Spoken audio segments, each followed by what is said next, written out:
లూకాసు వార్త 23వ అధ్యాయము.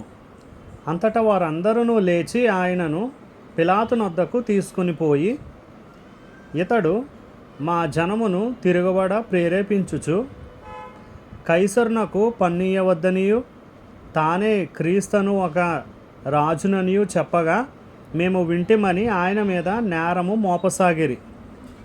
పిలాతు, నీవు యూదుల రాజువా అని ఆయనను అడుగగా ఆయన, నీవన్నట్టే అని అతనితో చెప్పెను. పిలాతు ప్రధాన యాజకులతోనూ జన సమూహములతోనూ ఈ మనుష్యుని యందు నాకు ఏ నేరమును కనబడలేదనెను. అయితే వారు, ఇతడు గలిలయ దేశము మొదలుకొని ఇంతవరకును యూదయ దేశమందంతటా ఉపదేశించుచు ప్రజలను రేపుచున్నాడని మరింత పట్టుదలగా చెప్పిరి. పిలాతు ఈ మాట విని, ఈ మనుష్యుడు గలిలయుడా అని అడిగి, ఆయన హేరోదు అధికారము క్రింద ఉన్న ప్రదేశపు వాడని తెలుసుకొని హేరోదు నొద్దకు ఆయనను పంపెను. హేరోదు ఆ దినములలో యెరూషలేములో ఉండెను. హేరోదు యేసును చూచి మిక్కిలి సంతోషించెను. ఆయనను గూర్చి చాలా సంగతులు విన్నందున ఆయన ఏదైనాను ఒక సూచకక్రియ చేయగా చూడ నిరీక్షించి బహుకాలము నుండి ఆయనను చూడగోరెను. ఆయనను చూచినప్పుడు చాలా ప్రశ్నలు వేసినను ఆయన అతనికి ఉత్తరమేమీ ఇయ్యలేదు. ప్రధాన యాజకులను శాస్త్రులను నిలువబడి ఆయన మీద తీక్షణముగా నేరము మోపిరి. హేరోదు తన సైనికులతో కలిసి ఆయనను తృణీకరించి అపహసించి ఆయనకు ప్రశస్తమైన వస్త్రము తొడిగించి పిలాతు నొద్దకు మరలా పంపెను. అంతకుముందు హేరోదును పిలాతును ఒకనికొకడు శత్రువులై ఉండి ఆ దినముననే ఒకనికొకడు మిత్రులైరి. అంతట పిలాతు ప్రధాన యాజకులను అధికారులను ప్రజలను పిలిపించి, ప్రజలు తిరుగుబడునట్లు చేయుచున్నాడని మీరీ మనుష్యుని నా యొద్దకు తెచ్చితిరే. ఇదిగో నేను మీ ఎదుట ఇతనిని విమర్శింపగా మీరితని మీద మోపిన నేరములలో ఒకటైనను నాకు కనబడలేదు. హేరోదునకు కూడా కనబడలేదు. హేరోదు అతన్ని మా యొద్దకు తిరిగి పంపెను గదా. ఇదిగో మరణమునకు తగినదేదియు ఇతడు చేయలేదు. కాబట్టి నేను ఇతనిని శిక్షించి విడుదల చేయుదునని వారితో చెప్పగా వారందరూ వీనిని చంపివేసి మాకు బరబ్బను విడుదల చేయమని ఏకగ్రీవంగా కేకలు వేసిరి. వీడు పట్టణంలో జరిగించిన యొక్క అల్లరి నిమిత్తమును నరహత్య నిమిత్తమును చెరసాలలో వేయబడిన వాడు.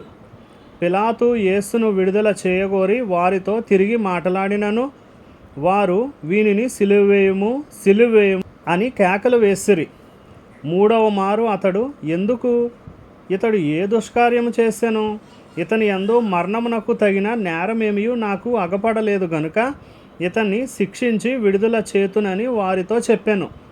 అయితే వారు ఒకే పట్టుగా పెద్ద కేకలు వేసి వీనిని సిలువ వేయమని అడుగగా వారి కేకలే గెలిచెను. కాగా వారు అడిగినట్టే జరగవలెనని పిలాతు తీర్పు తీర్చి అల్లరి నిమిత్తమును నరహత్య నిమిత్తమును చెరసాల్లో వేయబడి ఉండిన వానిని వారు అడిగినట్టు వారికి విడుదల చేసి యేసును వారికి ఇష్టము వచ్చినట్టు చేయుటకు అప్పగించెను. వారు ఆయనను తీసుకుని పోవుచుండగా పల్లెటూరు నుండి వచ్చుచున్న కురేనీయుడైన సీమోనను ఒకని పట్టుకొని యేసు వెంట సిలువను మోయుటకు అతని మీద దానిని పెట్టిరి. గొప్ప జనసమూహమును ఆయనను గూర్చి రొమ్ము కొట్టుకొనుచు దుఃఖించుచున్న చాలామంది స్త్రీలను ఆయనను వెంబడించిరి. యేసు వారి వైపు తిరిగి, యెరూషలేము కుమార్తెలారా, నా నిమిత్తము ఏడవకుడి, మీ నిమిత్తమును మీ పిల్లల నిమిత్తమును ఏడువుడి. ఇదిగో గొడ్రాండ్రును కనని గర్భములను పాలియని స్తనములను ధన్యములైనవని చెప్పు దినములు వచ్చుచున్నవి. అప్పుడు మా మీద పడుడని పర్వతములతోనూ మమ్ము కప్పుడని కొండలతోనూ జనులు చెప్పసాగుదురు. వారు పచ్చి మ్రానుకే ఎలాగు చేసిన ఎడల ఎండిన దానికి ఏమి చేయుదురో అని చెప్పెను. మరి ఇద్దరు ఆయనతో కూడా చంపబడుటకు తేబడిరి. వారు నేరము చేసిన వారు కపాలమనబడిన స్థలమునకు వచ్చినప్పుడు అక్కడ కుడివైపున ఒకనిని ఎడమవైపున ఒకనిని ఆ నేరస్తులను ఆయనతో కూడా సిలువేసిరి. యేసు, తండ్రి, వీరేమి చేయుచున్నారో వీరెరుగరు గనుక వీరిని క్షమించుమని చెప్పెను. వారు ఆయన వస్త్రములు పంచుకొనుటకై చీట్లు వేసిరి. ప్రజలు నిలువబడి చూచుచుండిరి. అధికారులను, వీడు ఇతరులను రక్షించెను, వీడు దేవుడు ఏర్పరచుకొనిన క్రీస్తు అయిన ఎడల తన్ను తాను రక్షించుకొనునని అపహసించిరి. అంతటా సైనికులు ఆయన యొద్దకు వచ్చి ఆయనకు చిరకనిచ్చి, నీవు యూదుల రాజవైతే నిన్ను నీవే రక్షించుకొనుమని ఆయనను అపహసించిరి. ఇతడు యూదుల రాజని పై విలాసము కూడా ఆయనకు పైగా వ్రాయబడెను. వ్రేలాడవేయబడిన ఆ నేరస్తులలో ఒకడు ఆయనను దూషించుచు, నీవు క్రీస్తువు గదా, నిన్ను నీవు రక్షించుకొనుము, మమ్మును కూడా రక్షించుమని చెప్పాను. అయితే రెండవ వాడు వానిని గద్దించి, నీవు అదే శిక్షావిధిలో ఉన్నావు గనుక దేవునికి భయపడవా? మనకైతే ఇది న్యాయమే, మనము చేసిన వాటికి తగిన ఫలము పొందుచున్నాము. గాని ఈయన ఏ తప్పిదమును చేయలేదని చెప్పి ఆయనను చూచి, యేసు, నీవు నీ రాజ్యములోనికి వచ్చినప్పుడు నన్ను జ్ఞాపకము చేసుకొనుమనెను. అందుకైన వానితో, నేడు నీవు నాతో కూడా పరదైసులో ఉందువని నిశ్చయముగా నీతో చెప్పుచున్నానెను. అప్పుడు రమారమి మధ్యాహ్నమాయెను. అది మొదలుకొని 3 గంటల వరకు ఆ దేశమంతటి మీద చీకటి కమ్మెను. సూర్యుడు అదృశ్యుడాయెను. గర్భాలయపు తెర నడిమికి చినిగెను. అప్పుడు యేసు గొప్ప శబ్దముతో కేకవేసి, తండ్రి, నీ చేతికి నా ఆత్మను అప్పగించుకొనుచున్నానెను. ఆయన ఎలాగు చెప్పి ప్రాణము విడిచెను. శతాధిపతి జరిగినది చూచి, ఈ మనుష్యుడు నిజముగా నీతిమంతుడై ఉండెనని చెప్పి దేవుని మహిమపరిచెను.